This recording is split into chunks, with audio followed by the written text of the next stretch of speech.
Doctor Mohammad Yunus ভারতকে লাল card দেখিয়ে দিয়েছেন। হ্যাঁ, সত্যিই দেখিয়েছেন লাল কার্ড। সেই লাল কার্ডটা কি? সেই লাল কার্ডটা হচ্ছে বাণিজ্যে। শেখ হাসিনার পতনের পরে হঠাৎ করে ভারত আমাদেরকে আলু, পেঁয়াজ, চাল, তারপর গরু এবং বিভিন্ন রকম সামগ্রী রপ্তানি বন্ধ করে দিয়েছিল। মনে করেছিল বাংলাদেশ না খেয়ে মরবে, তাদের দেওয়া জিনিস, তাদের রপ্তানি করা জিনিস বাংলাদেশ আনতে না পারলে। আমরা তার বিনা পয়সা আনি না, আমরা পয়সা দিয়ে তাদের কাছ থেকে কিনি এই সমগ্র অন্য সামগ্রী। এখন বাংলাদেশ তথা ডক্টর মোহাম্মদ ইউনূস সাহেব ভারতের থেকে অনেক পণ্য 133টা কয়টা পণ্য নিষিদ্ধ করে দিয়েছেন ভারত থেকে আমদানি। তার মধ্যে উল্লেখযোগ্য হচ্ছে সুতা প্রায় 90-95%, 95% সুতা আমদানি হয় ভারত থেকে। 95% সুতা আমদানি হতো ভারত থেকে। এখন সুতা বন্ধ করে দেওয়াতে আমাদের ভারতের পণ্যগুলির সস্তা পণ্যগুলির সাথে টেক্কা দিতে না পারে আমাদের সুতার মিলগুলো বন্ধ হয়ে গিয়েছিল। এখন ওই সুতা আমদানি বন্ধ করে দেওয়াতে ভারত থেকে আমাদের সুতার মিলগুলো পুনরায় চালু হয়ে গেছে। অনেক সুতার মিল চালু হয়েছে, দেশীয় পণ্য উৎপন্ন সুতা উৎপন্ন হচ্ছে। একইভাবে কাগজ, প্রায় 90% কাগজ, 92% কাগজ আসতো ভারত থেকে। সম্পূর্ণ কাগজ আমদানি ভারত থেকে বন্ধ করে দিয়েছে। বাংলাদেশের প্রচুর কাগজের মিল আছে, কিছু কিছু মিল বন্ধ হয়ে গিয়েছিল ভারতের পণ্যের কারণে। এখন ভারতীয় পণ্য আমদানি বন্ধ করে দেওয়াতে কাগজের মিলগুলো পুনরায় চালু হয়েছে এবং এখন আস্তে আস্তে বাজার একটা স্থিতিশীল অবস্থায় আসবে এবং কাগজের মূল্য এবং কাপড়ের মূল্য এবং অন্যান্য সামগ্রীর মূল্য আস্তে আস্তে কমে আসবে বলে আমরা আশা করি। কারণ দেশে পণ্য যখন উৎপাদন হবে এবং দেশে অ্যাভেলেবেল হয়ে যাবে, তখন জিনিসের দাম দেশে ওই জিনিসের দাম কিন্তু কমে যাবে, সেটা একবারে নির্দ্বিধায়। ভারতের অর্থনীতি ধ্বংস হয়ে গেছে। ভারতে কলকাতার বাংলাদেশের রুগীরা না যাওয়াতে, বাংলাদেশের মানুষরা না যাওয়াতে কলকাতার ব্যবসা, পশ্চিমবাংলার ব্যবসা একেবারে ধস নেমে গেছে। বিভিন্ন সুতার কারখানাগুলো গুজরাট এবং অন্য জায়গায় কারখানা, তাদের ধস নেমেছে। ভারতের পুরো অর্থনীতির উপর বাংলাদেশের একটা প্রভাব পড়ে গেছে। বাংলাদেশ পণ্য আমদানি না করাতে এখন একটা প্রভাব পড়ে গেছে এবং নরেন্দ্র মোদীর ভুল সিদ্ধান্তের কারণে ভারত অলরেডি প্রচুর পরিমাণ পণ্য বিদেশি বাংলাদেশের থেকে যে লাভটা যেটা টাকা পয়সা যে তারা এক্সপোর্ট করতে সেটার থেকে ব্যাহত হয়ে গেছে, বঞ্চিত হয়েছে ভারত। এটা ভারতের অর্থনীতির উপর সরাসরি একটা আঘাত হয়ে গেছে। ভারতের মানুষ এখন নরেন্দ্র মোদীকে দুষছেন এবং নরেন্দ্র স্লোগান বের করছে তারা, যে নরেন্দ্র গেট আউট নরেন্দ্র মোদী, তুমি পদত্যাগ করে চলে যাও।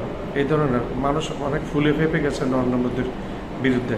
নরেন্দ্র মোদীকে এখন আর ভারতের লোকজন পছন্দ করে না। গতবার কোনো মতো 140 সিটের কাছাকাছি পেয়েছিল, এখন ইলেকশন হলে আর ওইগুলো পাবে না। তো ভারত এখন চাচ্ছে বাংলাদেশের সাথে, গত 2 দিন আগে একটা পররাষ্ট্র মুখপাত্র জয়সওয়াল বলেছে বাংলাদেশের সাথে ভারত আলোচনা আগ্রহী প্রত্যেকটা ইস্যু নিয়ে। কেন বাবা এতদিন আগ্রহ করো নাই কেন? বাংলাদেশকে তোমাদেরকে মানা করেছে? ডক্টর মোহাম্মদ ইউনূস সাহেব 1 বছর আগে ক্ষমতায় বসে মাত্র আমেরিকাতে মোদির সাথে কথা বলতে চেয়েছিলেন। মোদি তখন পেটে এত চর্বি জমে গিয়েছিল, ঘামান বলে হিন্দিতে, অহংকার হয়ে গেছিল, যে সে দেখা না করে চলে এসছে এবং দেখা করবেই না বলছে নতুন নির্বাচিত সরকার না হওয়া পর্যন্ত। আরে ভাই, এটা নির্বাচিত সরকার, তোমাকে কে বলছে আমাদের নির্বাচিত সরকারের সাথে তুমি কথা বলবে? অন্য সরকারের সাথে তুমি কে? আমাদের দেশের নির্বাচিত অনির্বাচিত নিয়ে তুমি কথা বলবে? তুমি তো কথা বলে না। কথা বলে কী হয়েছে তাতে? আমরা ভাতে মরিনি, পানিতে মরিনি। তো এখন তুমি শেষমেশ তুমি এখন বাধ্য হচ্ছ তুমি বাংলাদেশের সাথে ইয়ে করার জন্য। তোমার আরেকটা ভয় ঢুকে গেছে, বাংলাদেশ অলরেডি চীন এবং পাকিস্তানের সাথে চুক্তি করে ফেলেছে। এটা সামরিক, অসামরিক, ব্যবসা বাণিজ্য এবং বাইলিটারাল একটা চুক্তি হয়ে গেছে। একটা মোর্চা গঠন করেছে চীন, বাংলাদেশ, পাকিস্তান মিলে। এটাতে ভারতের ভয় ঢুকে গেছে। ভারত চিন্তা করছে এখন তো আমাদের জন্য আগে 2টা ফ্রন্ট ছিল যুদ্ধের, এখন তো আরেকটা ফ্রন্ট বেড়ে গেছে, সেটা হচ্ছে বাংলাদেশ। এইগুলো পুরোপুরি নরেন্দ্র মোদীর ভুল পররাষ্ট্রনীতির কারণে। প্রতিবেশী 8-9টা দেশের সাথে একটা দেশের সাথে ভারতের সম্পর্ক নেই। প্রত্যেকটা দেশের সাথে ভারতের এখন সাপের সম্পর্ক। ডাকুমরা সম্পর্ক হয়ে গেছে ভারতের। নরেন্দ্র মোদী এমন হিংসাত্মক কট্টরপন্থী হিন্দুত্ববাদী নরেন্দ্র মোদীর বিজেপি সরকার, নরেন্দ্র মোদী, এদের কারণে আজকে ভারতের ধ্বংসের মুখে চলে যাচ্ছে। বলেছেন আমি ব্যক্তিগতভাবে অভিভূত হয়েছি। ভারতীয় পণ্যের লাল কার্ড দেখালো বাংলাদেশ। ডক্টর মোহাম্মদ ইউনূসের অন্তর্বর্তী সরকারের এমন সিদ্ধান্ত দেশের অর্থনীতি ও শিল্প খাতের জন্য যুগান্তকারী পরিবর্তন এনে দেবে। সম্প্রতি জাতীয় রাজস্ব বোর্ড এনবিআর এর এক ঘোষণায় ভারত থেকে আমদানিকৃত 33টি পণ্য বাংলাদেশে ব্যান করা হয়। প্রফেসর ইউনূসের এমন সাহসী পদক্ষেপ দীর্ঘদিন ধরে চলা ভারতের একতরফা বাণিজ্য ভারসাম্য হ্রাস করবে। দীর্ঘদিন ধরে ভারত বাংলাদেশের অন্যতম প্রধান আমদানি উৎস ছিল। নিকটতম প্রতিবেশী, সুলভ পরিবহন ব্যবস্থা এবং পুরনো বাণিজ্যিক চুক্তিগুলোর কারণে ভারতীয় পণ্য সহজেই বাংলাদেশের বাজারে প্রবেশ করত। কিন্তু এই প্রবেশাধিকার একসময় দেশের ক্ষুদ্র ও মাঝারি শিল্পের জন্য মারাত্মক চ্যালেঞ্জ হয়ে দাঁড়ায়। বিশেষ করে ভারত থেকে আসা কম দামি পণ্যগুলো স্থানীয় উৎপাদনকে বিপর্যস্ত করে তোলে, আর এ কারণে অনেক দেশীয় প্রতিষ্ঠান বন্ধ করতে বাধ্য হয়। ভারতের থেকে আমদানি করা নিষিদ্ধ পণ্যগুলোর মধ্যে রয়েছে duplex board, newsprint, craft paper, গুঁড়ো দুধ, মাছ, সুতা, সিগারেট পেপার, সিরামিক ও স্যানিটারি সামগ্রী, স্টেইনলেস স্টিল সামগ্রী, টিভি ও সাইকেল যন্ত্রাংশ, মার্বেল, টাইলস, রঙিন কাপড়, প্লাস্টিকের চামচ, বালতি, kitchen set, thermocol, noodles, beauty পণ্য, সস্তা ইলেকট্রিক ফিটিংস, কম দামি ফার্নিচার ইত্যাদি। এই নিষেধাজ্ঞার অন্যতম প্রধান লক্ষ্য হল দেশীয় শিল্পকে রক্ষা করা এবং উৎপাদনে নতুন প্রাণ ফিরিয়ে আনা। বাংলাদেশ বর্তমানে অনেক পণ্যের উৎপাদনে স্বয়ংসম্পূর্ণ, যেমন কাগজ, সিরামিক, মাছ, গুঁড়ো দুধ, কাপড় ও গৃহস্থালী প্লাস্টিক পণ্য।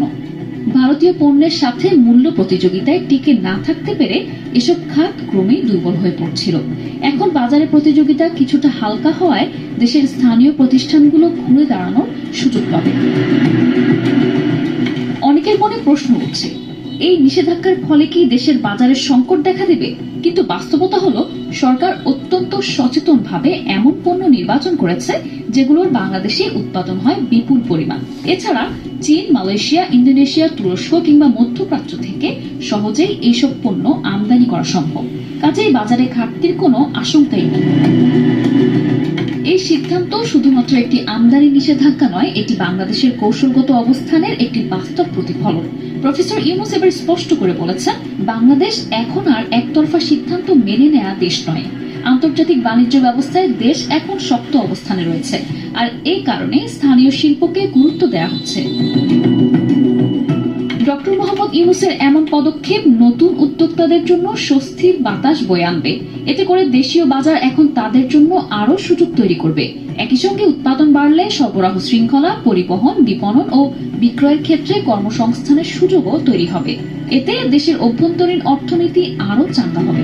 আমার চ্যানেলটা লাইক করবেন, শেয়ার করবেন, সাবস্ক্রাইব করবেন, বেল আইকনটা প্রেস করবেন।